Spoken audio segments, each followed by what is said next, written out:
Hi, my name is Sophy Burnham, and I am the author of many books, but one of them that is coming out very soon now is A Book of Angels, a reissue of a book that came out 20 years ago.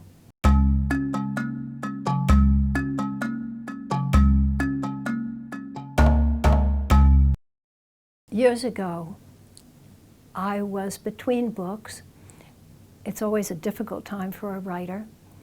And I thought that I would put down, just for myself, maybe for my children if someday they were interested, but primarily for myself, all the magical, mysterious, impossible things that had happened to me in my life, or to people so close to me that I knew they weren't lying.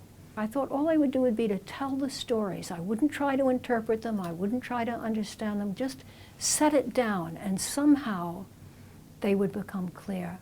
After A Book of Angels was first published, I received mail from people all over the world saying, "Thank you for writing this book, and I have never told my story to anyone, not even my mother.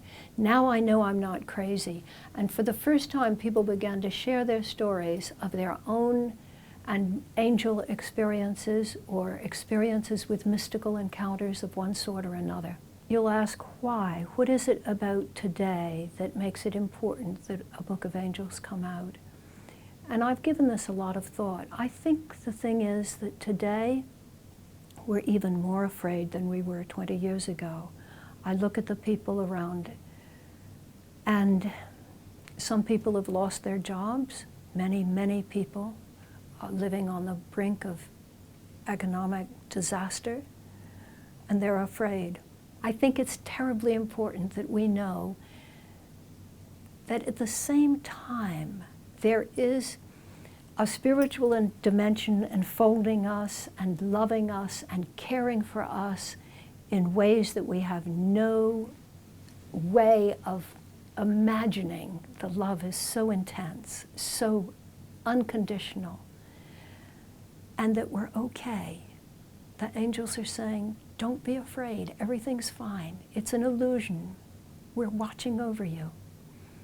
And I think the more that we can share these stories with each other, the more that we can regain hope and trust that things are no worse than they ever have been and are actually enormously good, the better off we're going to be. The book is about telling stories, and the stories are the stories of hope and grace. And yes, there are angels guiding us, angels watching over us.